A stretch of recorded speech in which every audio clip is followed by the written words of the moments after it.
in flames. And it's really a conversation to talk about. Sorry, I see people that I actually know that I didn't see. It's a conversation around what happens with black firefighters.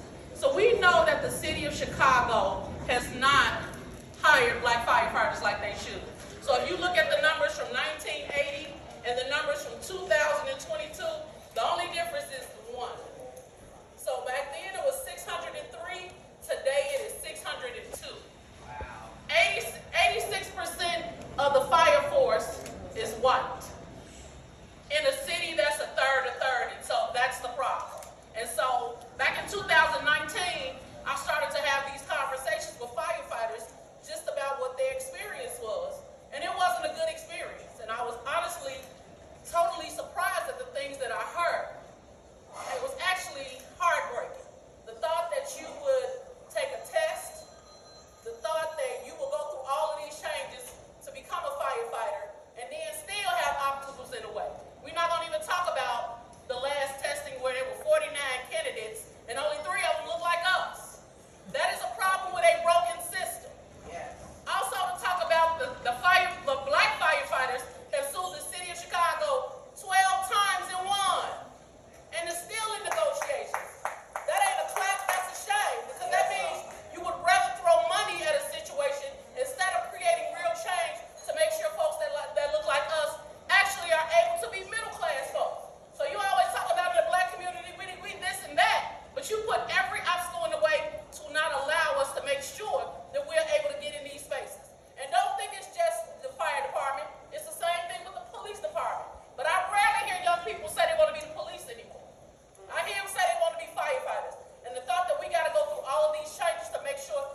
has been broken for almost 150 years. And the will is here to fix it. But understand that this has been going on for 150 years. And now we have to come in and fix it. Because we have to be able to give justice to the black firefighters that put their lives on the line every single day in the city of Chicago. Amen. And so, as the alderman of the 4th Ward, I commit with my colleagues standing with me today that we are going to finally do right and make sure justice is served in the Chicago Fire Department for our black brothers and sisters in the department. And I ask that you, on May 2nd, show up to City Hall, because I have asked for a joint hearing as the Vice Chair of Police and Fire, as well as the Workforce Development Committee, to come together to finally put an end to this crisis, because that's what it is. We have folks at the city of Chicago that's supposed to monitor the situation, that's supposed to correct the travesty that's going on in the Chicago Fire Department. And that is what I have called for. It's for the city of Chicago to finally do what's right by our black firefighters. And so I ask all of you that are here today to come down to City Hall and show the city of Chicago that we mean business and we have to fix this. And lastly, for the current firefighters, paramedics that are on the force, thank you again for your service.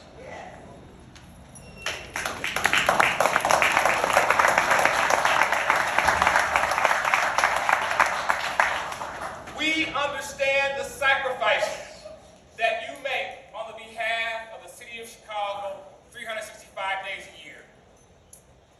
We stand with you, we respect you, and we will get justice. Thank you.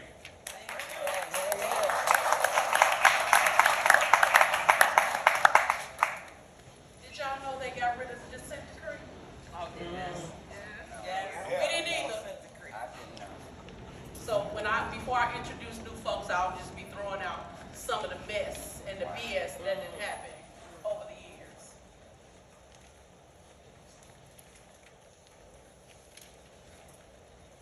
So, as you see, we do have members of the Chicago Black Caucus who support this initiative. We've asked them to stand with us, and they've agreed to.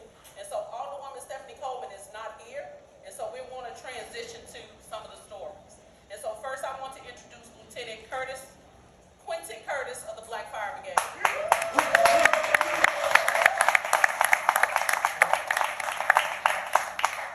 First, I want to thank everybody for coming out and definitely participating. Can't hear you. First, I want to thank everybody for coming out and definitely participating in this. This is really important, and this is catastrophic to our community. A little bit of history. The Black Fire Brigade started June of 2018, so it's the concept of it. We put over 750 kids through this program. That's firefighters, paramedics, EMTs, first responders as a whole. We're the #1 crime prevention program in the state of Illinois. Our administration says that blacks don't want to be firefighters. We have proven that to be a lie.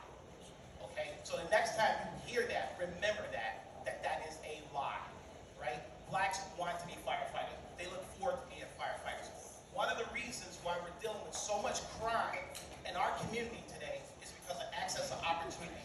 The largest employer of the city of is the city of Chicago in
who has played an integral role in suing the city.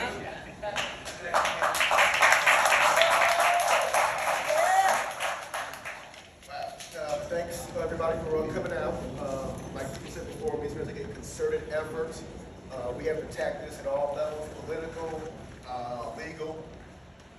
We have to engage our union to make sure that they're on board. So I know sometimes we're apathetic because we have a predominantly white union, but we have to hold them accountable as well.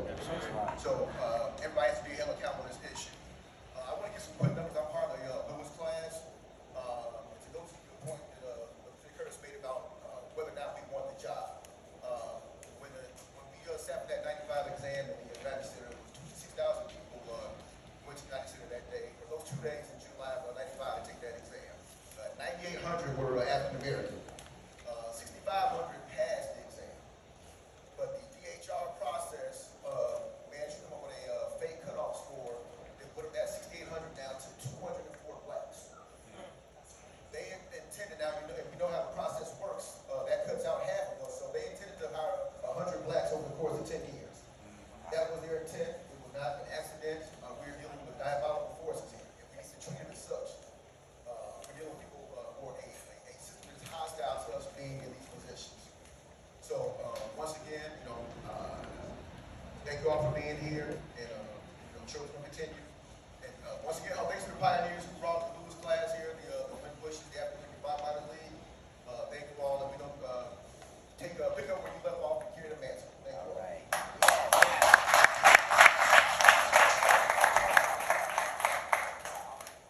Did you know that firefighters' equipment only lasts 5 years, but they give the black firefighters the 3-year-old equipment? They never get the new equipment. Did you know that? Wow. I know you did.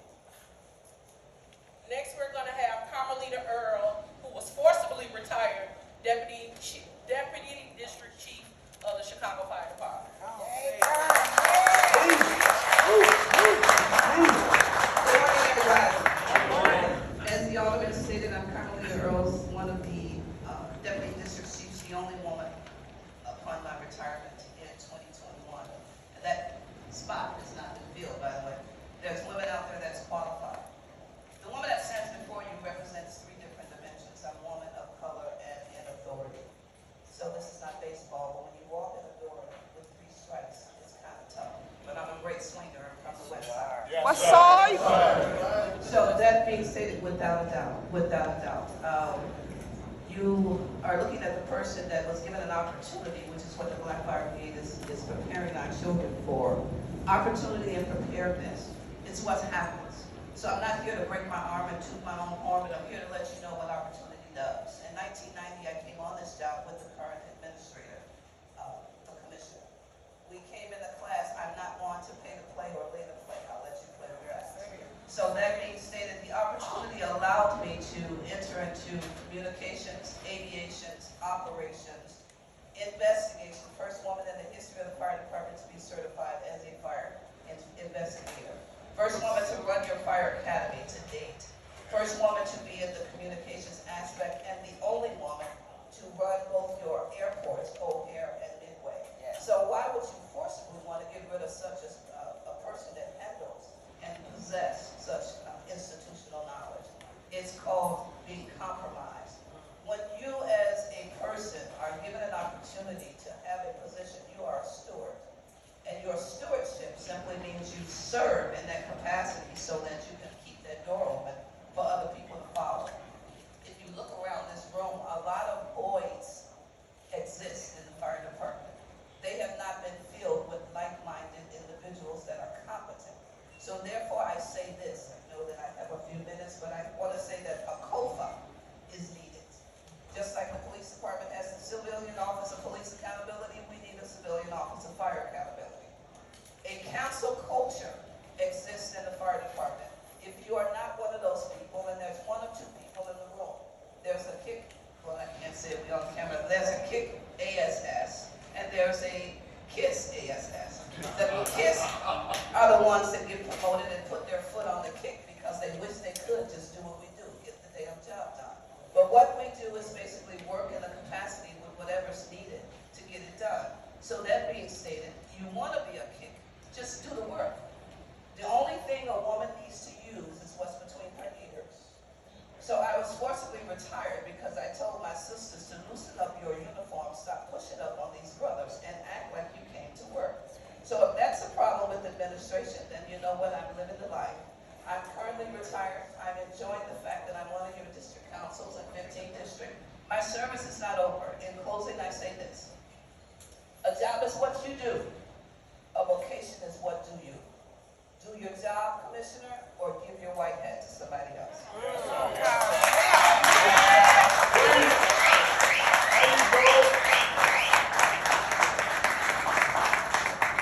Said way better than I could. So for 5 years, I've been on the city council. And every year during budget season, I've asked a question about Appendix G. And like that's to a lot of us, that's a bad word. And it's a bad word because they always say, well, Appendix G don't have no teeth. How many of y'all heard that? We hear that, I've been hearing that for 5 years. But I also know y'all got rid of the consent decree.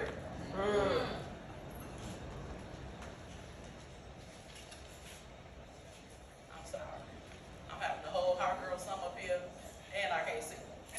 Next, we're going to introduce James Wimbush, a retired firefighter.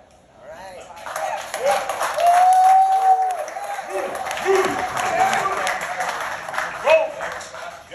I'm like totally speechless, which is a rare moment for me, as all y'all know. Okay. I really want to recognize all the persons. We have finally pulled a solution together politically. Yes, sir. I've been to court 12 times through the city, won every time. So we did the legal thing. Now we're doing a political thing. You got to come at them different every time.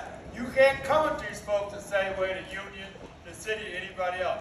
You got to keep reinventing yourself, reinventing your tactics, and going at it. I'd like to recognize, of course, all these elected officials, which really gives us very good strength, okay? But also, I want to recognize one guy that I met when he was 12 years old in a firehouse at Cabrini Green. Quentin.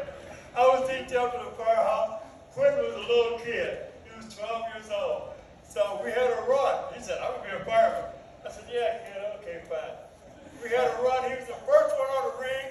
He was the first one in the fire building. I was like, boy, he going to be a fireman. So I just really, for all that you do, that you have really stepped into where I started in the 60s, where my father started in the 40s, and you have just continued that march. I'm so glad to see. I got a whole bunch. I'm the last black man hired under segregation. Okay, segregation was 92 years on the fire department. There's a book that Decal Walcott wrote. Okay, and it's the history of black folk on the fire department for 150 years. Okay, and I ain't no parts tired. Okay, I can't. I'm like so fired up. I can't hardly believe it. Yeah, Appendix G came out of the strike in 1980. So on the strike team was Reverend Jesse Lewis Jackson, Ed Riddick, Willie Taplin Barrow, and myself. Okay? So Jesse was about to solve the strike for Jane Byrne, and I said, we need something, to get black folk. So I started writing Appendix G. Then Ed Riddick, who could write a whole lot, was a preacher, a whole lot better than me. And then we got a labor lawyer, to kind of finish it up. J. Dale Berry from the union did a rewrite on it. So I hardly recognize what I wrote in the very beginning on Appendix G. But it went into contract 42 years ago, and the union did not act on it at all. I went to a federal government, got the Justice Department come here for 73C661. They filed that. We got a consent decree from that. The previous mayor, Trump, did, on some kind of deal that local tools on support her. So we lost that. I'm so happy. I'm so glad, Your Honor, that you have taken up this fight. I can't believe it. Yeah. So I'm peacock proud to y'all. You know that? So thank you. I mean, this last 60 years I've been on this case. No, 58. I came on a job when I was 10. Yeah, that's it. I'm in a very small group now, a bunch of guys over age 80. I can't believe it. It's only about 5 of us left. But anyhow, thank you, and thank you for carrying on this legacy. I'm so proud of y'all. Y'all keeping it black as you want to make it. Thank you.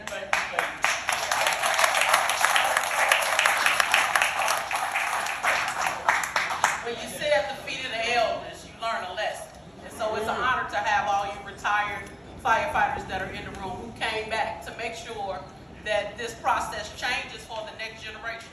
Because if we don't change it, who will? That's right.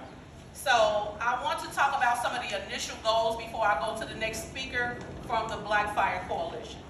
To reestablish the dissent decree for hiring and promotions. The dissent decree was abolished because of the drop in black representation and in all ranks since 1990. Current trend analysis indicate that by 2045, CFO will only have 138 black employees.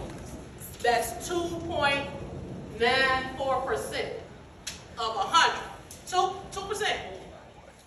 All new consent decree will ensure black organizations with black firefighters, the African American firefighters, the Paramedics League, and the Black Fire Brigade will have standing in order to preclude the manner in which the prior consent decree was dissolved without the knowledge of the Black Fire Department. Enforcement of Appendix G. Immediately establish its entity with 9 members appointed by the mayor. Mandatory meeting of the Community Advisory Board every 30 days. Immediate appointment of the mayor, by the mayor, of the Affirmation Action Officer. That means somebody black to watch what the black numbers look like.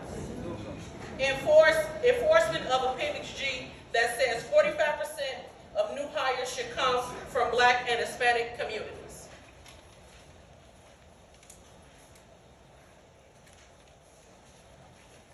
Now I want to introduce another retired firefighter, Mark Bannon. O'Bannon, I'm sorry. Right.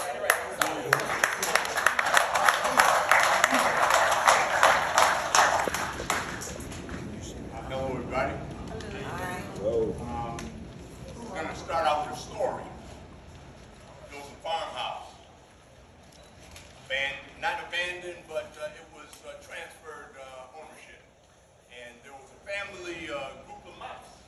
There was a group of mice that lived in this farmhouse. And when the new people got it, they came in with a cat. And the cat started taking off these mice. And a little family of mice said, what are we going to do? And there was a young, active person. He said, I got an idea. We'll put a bell on this cat. And every time that cat moves, we'll hear that bell ring. And we'll be saved. Yes, sir. There was an old man and the old mouse in the back. And he said, well, who's going to bell the cat?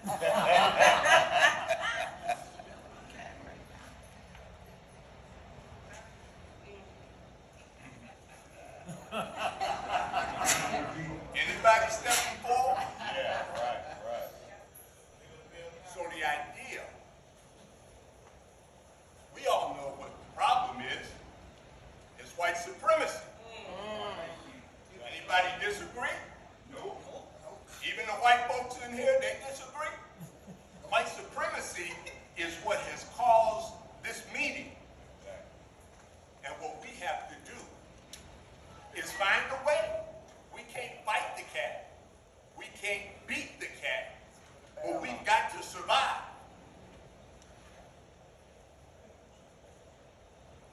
Let me go to my notes.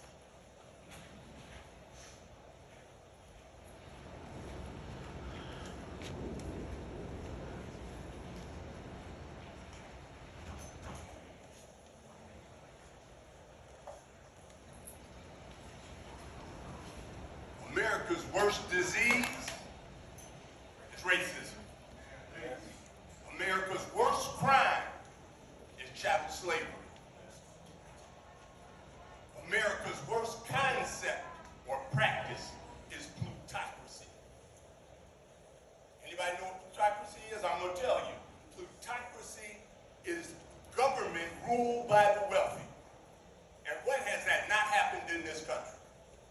right from the very beginning. The Constitution is flawed. 3/5 of a person, right in the Constitution. They use the numbers of black people to send representation to Congress. So, racism, slavery, and plutocracy creates the perfect storm of what is actually white inferiority. Because when you're supreme, when you're superior, you don't have to say it. You don't have to try to convince somebody else that you're the boss. Preach. But when you're inferior, you have to try to press that on everybody, including yourself. So this white supremacy, this white superiority is trying to convince the perpetuators and others that it is white supremacy. We demand that this history, this pattern, this practice, this behavior, this idea and reality needs to come to an end. And the only way that's going to happen, we all know it exists. So we've got to do something. What strategy, tactics, but so we have to agree that this is harmful and it's unjust to us, the victims of this system. Now we've got to force this plutocracy, there is a system of white supremacy, and one of the things that works so well is, I'm just doing my job. The police say it, the politicians say it, the courts say it, prison systems, all of these are filled with these evidences and examples of what we're dealing with. Yes, sir. So I'm going to be closing real soon here.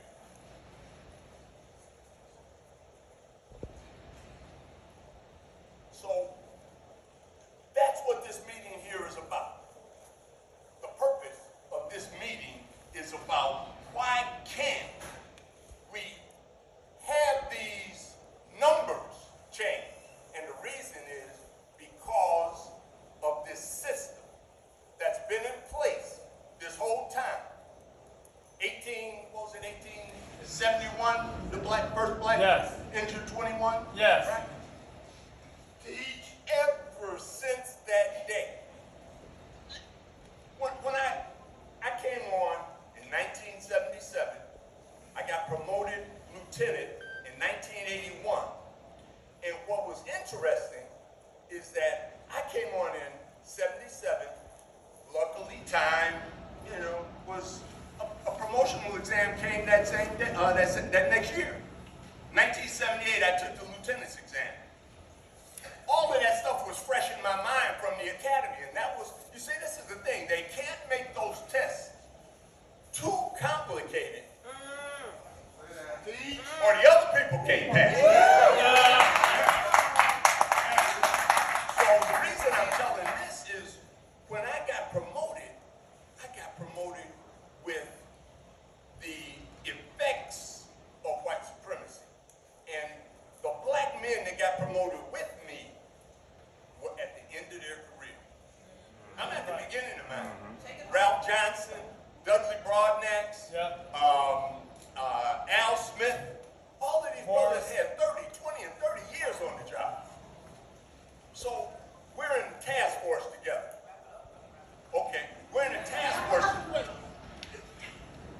Just 1 second. We're in the task force together, and I started asking, and this is very important, I started asking, well, what companies were you all on? They said, I was on engine 3, I was on engine 6, I was on engine 9, I was on engine 12. I was like, damn, none of these companies exist. And I was like, they were single companies, and what white supremacy does is when you work as a firefighter, you have a team. So that when you go into a dangerous situation, the weakest person on that chain is the problem. You have to have everybody's mindset, I'm going to go and get him. That's right.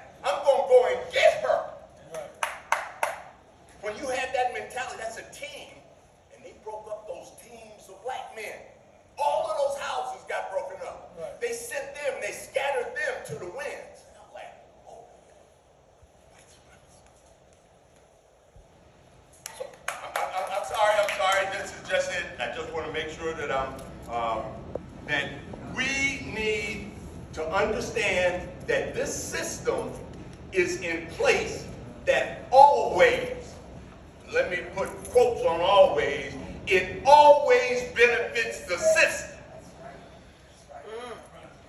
So we've got to do something to put some pressure so that it benefits us. Yes, yes, yes, yes.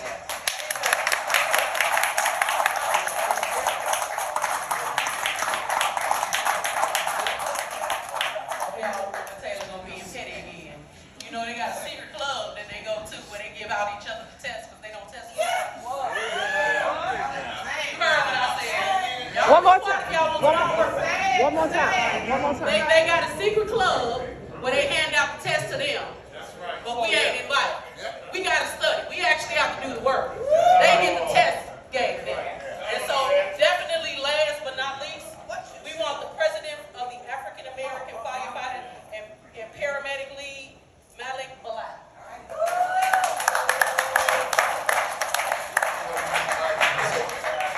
Many terrific speakers before me. I don't have to add much to it. I would just say that if it wasn't for the 111 class, it wouldn't be 600.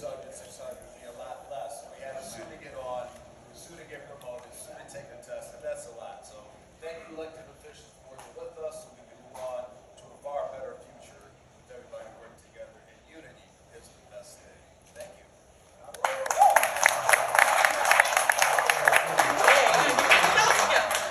So I want to also thank the Westside NAACP who was here. We got Clinton Davis and we got Ron Sawyer, of course, the lawyers were kind of looking at us. Who else is here? Right here. Oh, I see that. Oh, and Curtis, I'm sorry, and Rep. Tauber. These wonderful people are all lawyers who are helping us look at this, so it just makes sense. And so now we're going to do Q&A. Media, anybody have any questions? Raise your I just had a question about how many, you know, numbers on how many Black people are trying to become firefighters now, and where those numbers are. So they don't print that list with the names on it, so we really don't know. Can you speak to that? Yeah, we're the only city. We're the only city and state that don't post names. We're asking the city of Chicago to post everybody's name when they take and see it. You go to New York, everybody's name is posted. You go to LA, they post it. You go to the suburbs, everybody's name is posted. Why won't the city of Chicago post people's names? Right? So we need to see, because if you see one of your nephew's names on that list, you would call your nephew and say, hey, I see you on the fire department, right? And so we would, the Black Fire Brigade would prepare them to become EMTs before they go. We will train them in CPAC before they ever go. We will prepare them for the job. Anybody else? Hi, everybody. I am Pamela Davis, representing Rainbow Push Coalition. On behalf of Reverend Jackson, we started this fight with you all, and we're here to the end.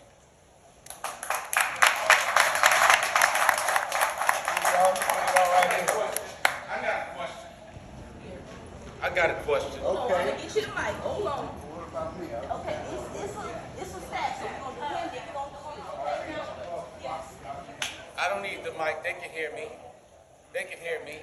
Okay. I want to know, how is it that Operation Push can turn into a Rainbow Push Coalition? And I also want to know, how is it that 100 years before I was born, and my 55 years in life, we're still going through the same situations? For instance, 50 years before I was born, black people were going to peaceful protests and getting bloodied.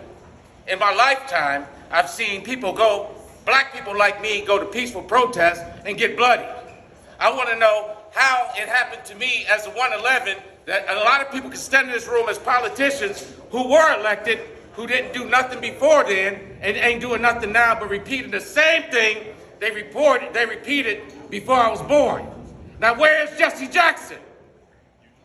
We got a Rainbow Push Coalition. They raised the flag, and they're changing stuff like definitions like wait a minute, I'm not finished. They have established that a homophobe is a hate crime. Right? How did we change the definition of phobia? Right? We're up here blowing smoke, and can't nobody smell it but the real fireman. I'm okay. He just fine. So Exactly what you're doing is the reason why it hasn't worked. Because what they've had is the black firefighters fighting against the black fire brigade. That's right, and so, everybody else wait, too. hold on, I'll let you speak. You didn't let me speak. You interrupted me. I ain't finished. Where is Mary's home? She was a